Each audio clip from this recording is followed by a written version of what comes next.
OKdad because I pay my child support without a court order. And this is what I wore fucking custody hearings. But, you know, like every parent, you're proud of your kids. It's no matter what they do, almost. And I had that first moment, and she said to me, she was just, you know, talking, and all of a sudden the N-word came out. And I was like, fuck, we do not say Nickelback in this house.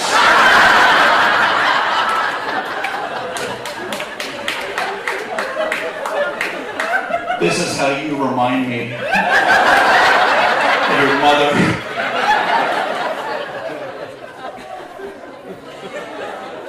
But I've been on my own for 5 years, separated, and I'm a man-child, so I'm still not adapting well. But when I first separated, my daughter and I started bonding over streaming because I was raised on VHS, I'm raising her on streaming.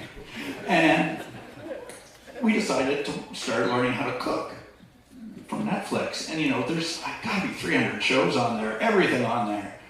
Dahmer is still our favorite. We make a hell of a mystery meat, let me tell you. But for some reason she comes to me for help with school stuff, which is crazy because I was not smart, still am not smart. But she said, Dad, I need help with my science experiment. And I said, fantastic, I know what to do. So we watched Breaking Bad. She got an A on her math, everybody, I'm just saying. She came running up to me the first week of middle school. I still remember she was crying. And she said, Dad, the boys at my school have a fight club at lunch. They beat each other up. And I said, whoa, if they're talking about it, it's not really a fight club, sweetie. She did not get the joke. So I showed her the movie. Double-edged sword, folks. She got my sweet fucking joke. But she calls me Bitch Tits Bob now. So. But I don't know how many guys here have daughters. My daughter is now dating, and I've had to figure out how to talk to her about it because we talk all the time and she tells me stuff, but I don't know how to communicate that way with that talk. So I sat her down and I put on Special Victims Unit for 8 hours. But the coolest thing I think about being a dad is the questions you get asked throughout the years. She's very open with them. We're driving down the street. I live on Waterloo Street in St. John. If you don't know what street that is, I'll just put it this way. If your hooker has teeth, her badge comes with a badge. I like to call that Grandma's life lesson segment.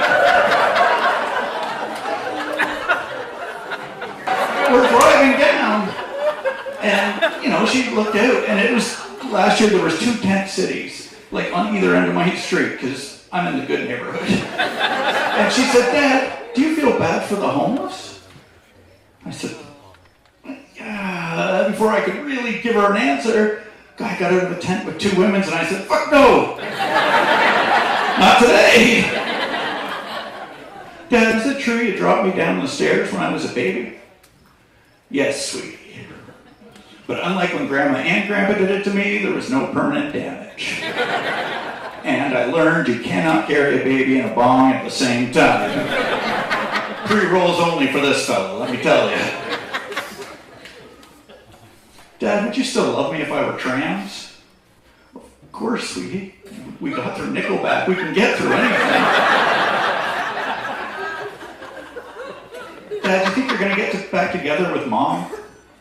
Oh, sweetie, she's happy now. I can't compete with that.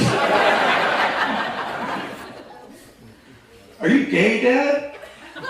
Oh, no, sweetie. I barely like my own penis. I'm going to finish with what I think is the most important question I can ask my daughter, and that's, how many dates should I go on before you meet someone? And I just hope your kid responds better than, get a second date, Dad, and we'll talk. She's a mean drunk, just like her grandmother.